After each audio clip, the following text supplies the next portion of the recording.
प्यारे बच्चों, आप सभी का कोष्टी बायोलॉजी बिंग्स चैनल में स्वागत है।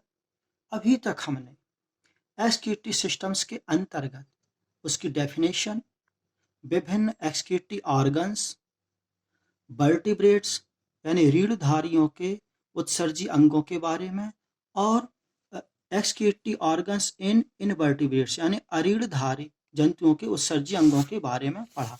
उसके बाद एक्सक्रीटरी सिस्टम ऑफ ह्यूमन यानी मानव का उत्सर्जी तंत्र और लॉन्गिट्यूडनल सेक्शन ऑफ किडनी अर्थात किडनी की लंबवत काट के बारे में पढ़ा। आज हम पढ़ने जा रहे हैं स्ट्रक्चर ऑफ न्यूरॉन्स के बारे में। तो जो न्यूरॉन्स है वह है एक्सक्रीटरी सिस्टम की सबसे smallest structural and functional unit कहलाती है। अध्ययन की सुविधा के लिए इसकी संरचना को दो भागों में डिवाइड किया गया है। एक है इसका हेड वाला भाग जो कि कप लाइक स्ट्रक्चर के रूप में रहता है, जिसे हम बोमन्स कैप्सूल कहते हैं। इसके बाद आता है इसका कुंडलित स्रावी नलिका यानी क्वाइल्ड सिक्रेटरी ट्यूब्यूल्स। इसको 4 पार्ट्स में डिवाइड किया गया है। एक है प्रॉक्सिमल कॉन्वोल्यूटेड ट्यूब्यूल्स यानी निकटस्थ कुंडलित नलिका। दूसरा है हैनलेज लूप यानी यू आकार की एक पासी नुमा एक छल्ले नुमा संरचना। तीसरा वाला भाग है डिस्टल कॉन्वोल्यूटेड ट्यूब्यूल्स अर्थात दूरस्थ कुंडलित नलिका। और लास्ट भाग आता है इसका कलेक्टिंग ट्यूब्यूल्स यानी संग्रहण नलिकाएं। आगे अब हम देखें कि इसके स्ट्रक्चर्स के बारे में क्या है। नेफ्रॉन का ये डायग्राम, प्रत्येक किडनी में लगभग 10 लाख इस प्रकार की कुंडलित नलिकाएं पाई जाती हैं। ये उसका हेड वाला भाग जिसे हम बोमन्स कैप्सूल कहते हैं। इसमें रीनल आर्टरी की इफरेंट आर्टियोस यानी अभिवाही ब्रकीय धमनिका इसमें आकर खुलती है और खुलने के पूर्व ये असंख्य महीन केशिकाओं का कैपिलरीज का गुच्छ बनाते हैं, जिसे हम केशिका गुच्छ या ग्लोमेरुलस कहते हैं। इसकी जो दीवारें हैं छिद्रित होती हैं और सेमी परमिएबल होती यानी अर्धपारगम झिल्ली की बनी होती है, जिसमें से ब्लड फिल्टर होता है। इस फिल्ट्रेट ब्लड को हम नेफ्रिक फिल्ट्रेट कहते हैं, जिसमें glucose, ammonia, urea, uric acid, creatinine, creatine और अदर पिगमेंट्स आदि उपस्थित होते हैं। तो यह है बोमन्स कैप्सूल वाला भाग। अब डायलिसिस, यहाँ पर डायलिसिस की क्रिया होती है जिसमें ग्लूकोज और विभिन्न साल्ट्स के छोटे अणु तो छन जाते हैं, लेकिन प्रोटीन आदि के बड़े अणु नहीं छन पाते। तो छनने की विशिष्ट प्रक्रिया को हम डायलिसिस कहते हैं। और नेफ्रॉन एक छनने वाले थैले के समान कार्य करती है, इसलिए नेफ्रॉन को डायलिसिस का थैला भी कहा जाता है। इसके बाद आता है कुंडलित स्रावी नलिका वाला भाग, जिसका फर्स्ट पोर्शन रहता है प्रॉक्सिमल कॉन्वोल्यूटेड ट्यूब्यूल्स यानी निकटस्थ कुंडलित नलिका। इसका एक सिरा बोमन्स कैप्सूल से जुड़ा रहता है और दूसरा सिरा हैनले लूप से जुड़ा रहता है। इसके बाद आता है यू आकार की एक संरचना जिसे हम कॉल्ड एज हैनले लूप्स कहते हैं। इसमें दो भुजाएं होती, एक डिसेंडिंग आर्म्स और एक होती है एसेंडिंग आर्म्स। इस हैनले लूप का मुख्य कार्य रहता है, इसके अंदर ग्लैंडुलर सेल्स पाई जाती हैं जिनका मेन फंक्शन होता है यूरिन में उपस्थित एक्स्ट्रा वाटर एंड मिनरल्स आदि को, ग्लूकोज आदि के जो छोटे अणु रहते हैं, विभिन्न लवण रहते हैं, उनको एब्जॉर्ब करना अर्थात उनको यूरिन के रूप में जाने से रोकना। ठीक, इसके बाद आता है इसका दूरस्थ कुंडलित नलिका यानी डिस्टल कॉन्वोल्यूटेड ट्यूब्यूल्स, जिसका एक सिरा हैनले लूप से जुड़ा रहता है और जो दूसरा सिरा रहता है वह कलेक्टिंग ट्यूब्यूल्स से जुड़ा रहता है। अब कलेक्टिंग ट्यूब्यूल्स क्या है कि जब हमने आपको बतलाया था कि जब हम किडनी की एलएस काटते हैं यानी लॉन्गिट्यूड खड़ी काटते हैं तो उसमें हमें दो भाग दिखाई देते हैं, बाहर वाला कार्टेक्स, अंदर वाला भाग मेडुला। लेकिन मेडुला वाले भाग में ट्राइएंगुलर यानी पिरामिड शेप्ड संरचनाएं पाई जाती जिन्हें हम रीनल पिरामिड कहते हैं, और इनके सकरे वाले भाग से समस्त नेफ्रॉन की कलेक्टिंग ट्यूब्यूल्स आकर खुलती हैं। तो ये है कलेक्टिंग ट्यूब्यूल्स जो नेफ्रिक फिल्ट्रेट अर्थात यूरिन को बाहर निकालने का कार्य करते हैं। समस्त नेफ्रॉन की जो कलेक्टिंग ट्यूब्यूल्स रहती हैं वो आगे चलकर किस में खुलती हैं, ये यूरेटर में खुलती हैं, और यूरेटर यूरिनरी ब्लैडर में खुलता है, और यूरिनरी ब्लैडर यूरेथ्रा के द्वारा यूरिन के रूप में उसे बाहर निकाल देता है। तो ये हुआ स्ट्रक्चर ऑफ नेफ्रॉन। आगे हम पढ़ेंगे कॉम्पोजिशन ऑफ यूरिन के बारे में। तो जो यानी यूरिन का संगठन, ह्यूमन बॉडी से पर डे लगभग 1.5 से 1.8 लीटर यूरिन एक्सक्रीट होता है। नॉर्मली जो यूरिन रहता है, मूत्र रहता है, वह स्वच्छ पारदर्शी होता है, इसमें किसी भी प्रकार का कोई तलछट नहीं पाया जाता, यानी विदाउट सेडिमेंट्स के होता है। यूरिनॉइड के कारण इसमें विशिष्ट मूत्रीय गंध आती है। इसका जो पीएच मान रहता है 4.5 से 8 तक रहता है, परंतु यह लाइटली एसिडिक मीडियम का होता है, यानी हल्का अम्लीय प्रवृत्ति का होता है, जिसका पीएच वैल्यू रहता है 6, और इसकी जो विशिष्ट गुरुत्व है यानी स्पेसिफिक ग्रेविटी रहती है 1.003 से 1.030 के मध्य रहती। अब हम इसका केमिकल कॉम्पोजिशन देखें तो केमिकल कॉम्पोजिशन में ये देखा कि फूड यानी भोजन, जल और व्यायाम जो हम कसरत करते हैं, साथ ही अदर कंपोनेंट्स यानी अन्य घटक के आधार पर यूरिन के जो घटक हैं और उसका कॉन्सेंट्रेशन चेंज होता रहता है, यानी सांद्रण चेंज होता, परिवर्तित होता रहता है। इसमें वाटर लगभग 97% रहता है, यूरिया 2% रहता है, क्रिएटिनिन 0.1%, यूरिक एसिड 0.05%, साथ ही अदर साल्ट्स 0.6% रहते। इन साल्ट्स में सोडियम क्लोराइड यानी NaCl, potassium chloride, sulphate, phosphate, calcium and magnesium पाए जाते हैं।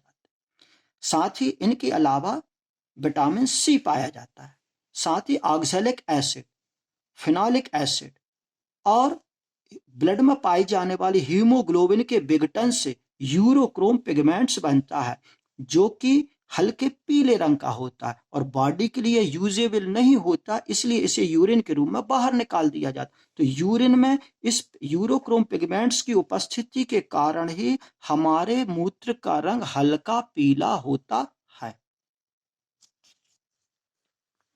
आगे अपन पढ़ेंगे physiology of excretion in mammals, यानी स्तनधारियों में उत्सर्जन की कार्य की। इसे मुख्य रूप से 2 स्टेप्स में डिवाइड किया गया। फर्स्ट स्टेप में आता है formation of urea from amino acid in liver, अर्थात लिवर में एमिनो एसिड से यूरिया का निर्माण।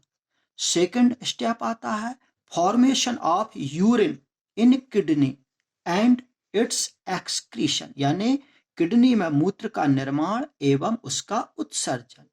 तो किडनी में मूत्र का जो निर्माण रहता है, formation of urine in kidney, वह कंप्लीटेड टू द 3 स्टेप्स, यानी 3 स्टेप्स में ये कंप्लीट होता है। पहला है अल्ट्रा फिल्ट्रेशन यानी अति सूक्ष्म छानन, दूसरा होता है सिलेक्टिव रीएब्जॉर्प्शन यानी चयनात्मक पुनरावशोषण, और थर्ड स्टेप है ट्यूबुलर सिक्रीशन यानी नलकीय स्त्रावण।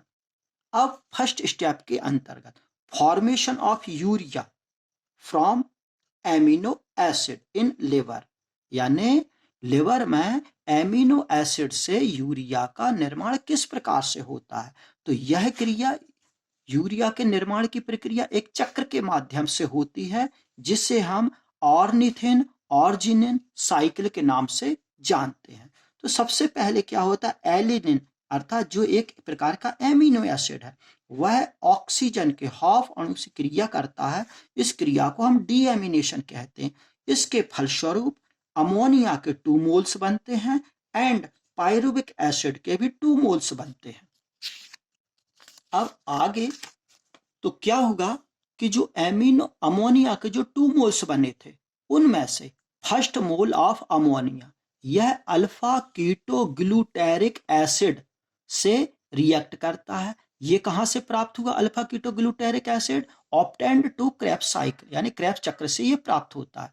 तो अमोनिया का फर्स्ट मोल और अल्फा कीटो ग्लूटेरिक एसिड क्रिया करके ग्लूटामिक एसिड बनाते। यहां पर ध्यान रखेंगे, आगे रिक था और इसमें मिक है, ठीक है। तो क्या बना? ग्लूटामिक एसिड बना। ये glutamic acid oxalo acetic acid से क्रिया करके 2 प्रकार के एसिड बनाता है। एक बनाता है एस्पार्टिक एसिड और दूसरा बनाता है कीटो ग्लूटेरिक एसिड। इसमें से जो एस्पार्टिक एसिड रहता है वह सिट्रुलिन से क्रिया करेगा और आर्जिनोसक्सिनिक एसिड बनाता है। ये आर्जिनोसक्सिनिक एसिड आर्जिनोसक्सिनेज एंजाइम की प्रेजेंस में 2 प्रकार के कंपाउंड बनाता। एक बनाता है ऑर्जिनिन और दूसरा बनाता फ्यूमेरिक एसिड। तो ये fumaric acid to the Krebs cycle, ये क्रेब्स साइकिल में चला जाता है। अब बचता है हमारे पास क्या? ऑर्जिनिन। तो जो ऑर्जिनिन है वो ऑर्जिनेज एंजाइम की उपस्थिति में यूरिया और ऑर्निथिन में बदलता। तो इस प्रकार से अमोनिया का एक जो अणु रहता कई प्रकार के इंटरमीडिएट कंपाउंड्स को बनाते हुए विभिन्न एंजाइम्स की उपस्थिति में क्रिया करके अंत में यूरिया में कन्वर्ट होता है। इसी तरह से अब बचा अमोनिया का सेकंड मोल। तो सेकंड मोल ऑफ अमोनिया यह CO2 और एसिटल ग्लूटामेट से क्रिया करता है। क्रिया करके यह बनाता है कार्बोमिल फास्फेट बनाता है। यह कार्बोमिल फास्फेट ऑर्निथिन से क्रिया करता है और यह क्रिया सिंथेटेज एंजाइम की उपस्थिति में होती है। क्या बनेगा? सिट्रुलिन बनाता है और यह सिट्रुलिन अंत में यूरिया में कन्वर्ट हो जाता है। इस तरह से इस चक्र में ऑर्निथिन और आर्जिनिन कंपाउंड्स बनते हैं। तो संयुक्त रूप से इसे ऑर्निथिन ऑर्जिनिन साइकिल के नाम से जाना जाता है। अब इसके बाद लास्ट क्वेश्चंस, जो इस चैप्टर का सबसे इंपॉर्टेंट चैप्टर है, क्या दिया? किडनी की विभिन्न क्रियाओं पर कंट्रोल करने वाले हार्मोन्स का प्रभाव। तो जो हार्मोन्स का प्रभाव या तो डायरेक्टली पड़ता है या इनडायरेक्टली पड़ता है। इसमें सबसे पहले आता है एंटी डायूरेटिक हार्मोन्स। ये secreted by posterior lobes of pituitary glands, यानी पीयूष ग्रंथि के पश्चपिंड से यह स्रावित होता है। कार्य क्या है? नेफ्रिक फिल्ट्रेट से अतिरिक्त वाटर को एब्जॉर्ब करना, यानी अशुद्ध जल का अवशोषण करना। और क्या? यूरिन में जल की मात्रा को कम करके मूत्र को गाढ़ा बनाना। ये हुए एंटी डायूरेटिक हार्मोन्स के फंक्शंस। इसके बाद आता एल्डोस्टेरॉन, ये भी एक हार्मोन्स है। यह secreted by cortex portion of the adrenal glands, यानी एड्रिनल ग्लैंड्स के कॉर्टेक्स वाले भाग से यह सिक्रीट होता है, स्रावित होता है। इसका कार्य क्या है? Sodium ions, potassium ions, chloride ions, bicarbonate ions को एब्जॉर्ब करना, यानी अवशोषण करना और उत्सर्जन क्रिया पर कंट्रोल करना। थर्ड जो हार्मोन्स है मिनरेलोकॉर्टिकॉइड हार्मोन्स एंड ग्लूकोकॉर्टिकॉइड हार्मोन्स। ये दोनों hormone both hormone secreted by adrenal glands, अर्थात ये दोनों हार्मोन्स एड्रिनल ग्लैंड्स जो कि किडनी के ऊपर पाई जाती उससे ये सिक्रीट होते हैं। कार्य क्या है? यूरिन में जल एवं सोडियम आयंस की मात्रा को कंट्रोल करना। साथ ही अब इसकी कमी से क्या होता है? कमी से एडिशन रोग होता है। इस रोग में यूरिन में वाटर एंड सोडियम आयंस की अधिक मात्रा उत्सर्जित होने लगती है। तो इस तरह से ये किडनी की क्रियाओं पर ये विभिन्न हार्मोन्स का डायरेक्टली या इनडायरेक्टली प्रभाव पड़ता है। ये हुए सभी इस एक्सक्रीटरी सिस्टम के इंपॉर्टेंट क्वेश्चंस जो आपको विभिन्न कक्षाओं में लाभदायक सिद्ध होंगे।